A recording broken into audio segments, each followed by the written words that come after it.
Namaste, myself Jayvin Gaurav from the Faculty of Physical and Diagnostics in the discipline Radiology.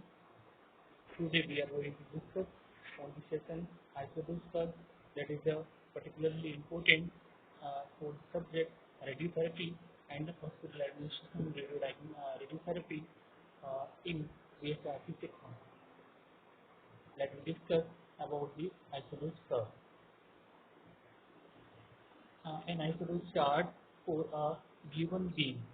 An isodose chart for a given beam consists of a family of isodose curves that is usually drawn at a equal increment of percentage depth growth (PDD), representing the variation in growth as a function of depth and transverse distance from the central axis. So, an, uh, uh, an isodose chart for a given beam. So when we uh,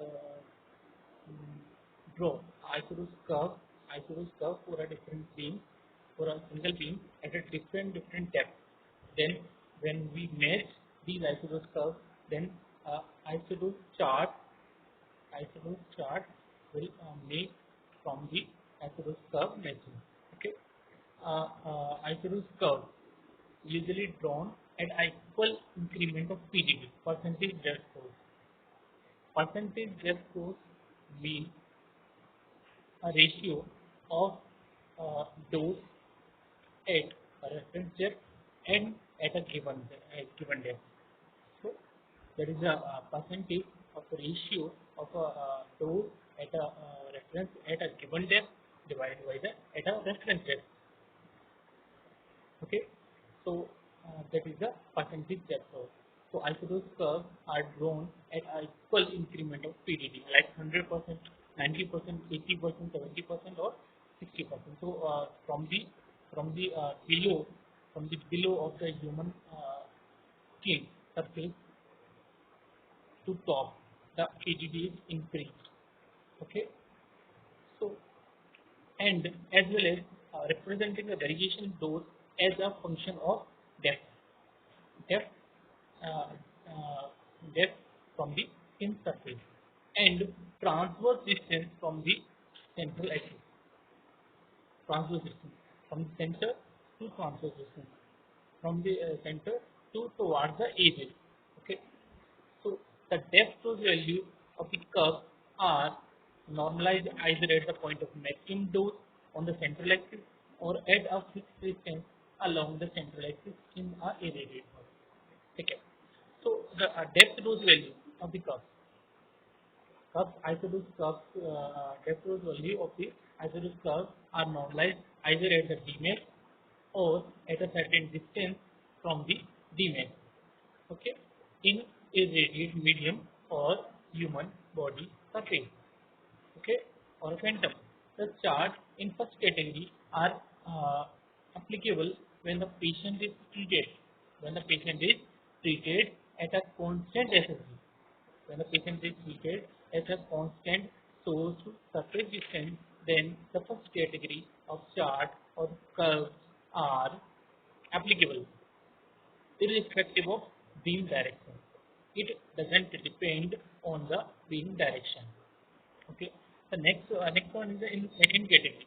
Second category isodose curves are normalized or applicable at a certain depth beyond the depth of Dmax, beyond the depth of Dmax, at a certain depth from the Dmax corresponding to the axis of rotation of an isocentric therapy unit, corresponding to the axis of rotation, like patient or axis of rotation is gantry rotation is okay. Okay. Then axis of rotation of an isocentric therapy unit, like SAD technique. It is based on the SAD technique. Examination of isodose chart reveal some reveal some general properties of X-ray or gamma ray dose distribution. Okay, so after studying curve, isodose chart, this study pattern or this chart gives or reveals some general properties of vector gamma rays. Like first property, dose at any depth. Dose at any depth is greatest on the central axis of the beam, and gradually decreases towards the edges.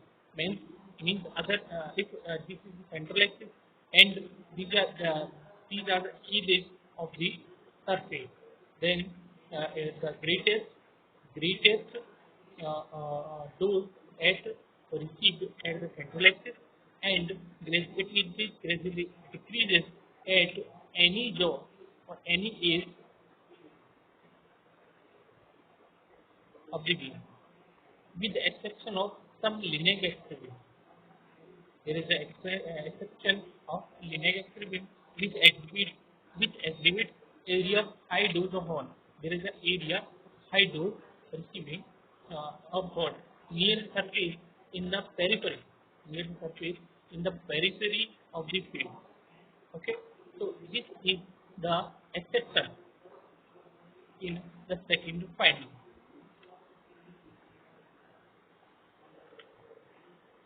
Okay, near the edges of the wing, near the edges of the wing means the penumbra region. Penumbra region, the dose rate decreases rapidly. Dose rate decreases rapidly as a function of lateral distance from the beam axis. Means if dose is delivered at a patient for a patient, then central axis distance from the central axis. Uh, so dose rate is also decreases rapidly as a function of lateral distance from the central axis. Okay, beam axis. Width of the geometrical penumbra. Width of the geometrical penumbra which exhibit both inside and outside the geometrical boundary of the beam. Okay, both inside or outside geometrical boundaries of the beam depends on the source size, depends on the source size, SSG, source to surface distance, SDG, source to diaphragm distance, source to diaphragm distance. So the inside or outside geometrical boundary depends on the source size, the size of source, SFG and SG. Okay. Next one is near the beam edges follow. Follow of the beam is caused not only by the geometrical penumbra, not only by the geometrical penumbra. So follow of the beam reduction or beam dose rate or dose loss reduction is not only by the geometrical penumbra but also by the reduced side stator, from the any collimator from any other component of the gantry or machine. Therefore, the geometrical penumbra is not the best measure of the beam sharpness. Therefore, the geometrical penumbra is not a best measure to of beam sharpness near the edges. Okay, there is also some factors that affect the follow-up of the beam. Okay, so the term physical penumbra may be used then to clarify the beam follow-up at the edges. There is a new term is defined, the physical penumbra. The physical penumbra width is defined.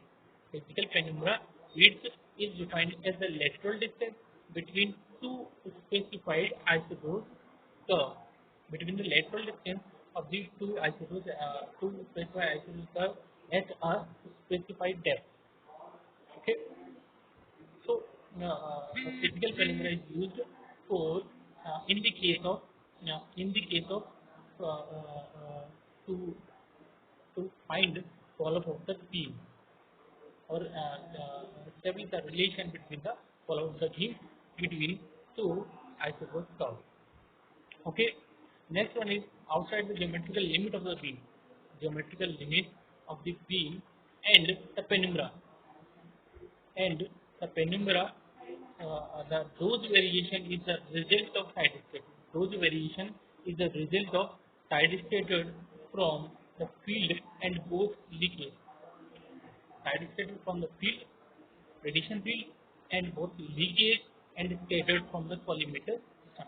So, first one is the scattered from the field, or second one is the both leakage scattered from the collimator system or field. Okay, these are the factors that affect the beam, the dose variation along the along the central axis or axis. So, in this session, we had discussed about the Isodose curve and what does Isodose curve reveal about the X-ray or gamma ray, about the dose or dose rate, about the geometrical penumbra, physical penumbra, about any affecting factor of the Isodose curve variations like depth dose variation, like dose dose rate variation, like beam age, fall off of the beam. So these are the variations that are affected by the different factors,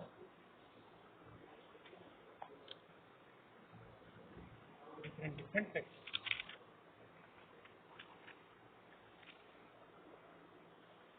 So we can draw isoboost curve or isoboost chart for a given field size, like 10 by 10 field size, 10 by 10 field size for a different method, SSG technique or SSG technique that we had discussed earlier in this session.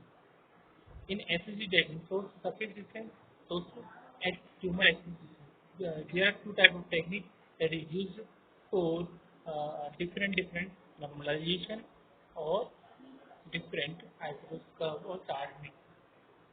Okay. First one, the ISSP technique gives or provide measurement of variation with percentage depth. Uh, uh, here, so here Dmax, Dmax is in depth of 0.5 centimeter from the skin surface, and then we will go to 90%, 80%, 70%, 60%, 15, 40, 30, 20%, 10%. So percentage therefore decreases gradually with depth in the SSG technique. So the SSG technique normalized curve gives uh, gives information to us about the percentage depth with variation across the depth. Next, the graph or curve is for SAG technique, in which the tumor axis, tumor axis, the any patient or tumor will get a 100% dose at tumor axis, and in the surface there is a dose increase from the Gmax. Okay, so these are two type of graph or chart from in SSG technique, SAG technique for say cobalt CP at a SAB 100 centimeter. In first graph of curve, the SSG is 80 centimeter. So these are two different curve or charts that are drawn at SSD for 160 beam for a field size 10 into 10 centimeter at a surface. Okay.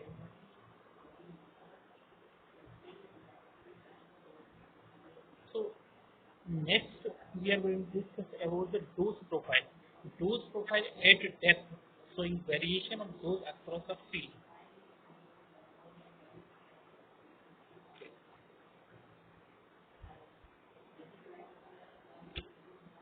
In next lesson, we will discuss about the measurement of the isotope curve and the factor affecting the isosceles curve of parameters of isosceles. I think thank you. I think the session is over. I think you were satisfied with this session. If you have any query, then put it into the comment box. I'll resolve it later. Thank you. This session is powered by Digital Version 2.0, JVW Jaipur.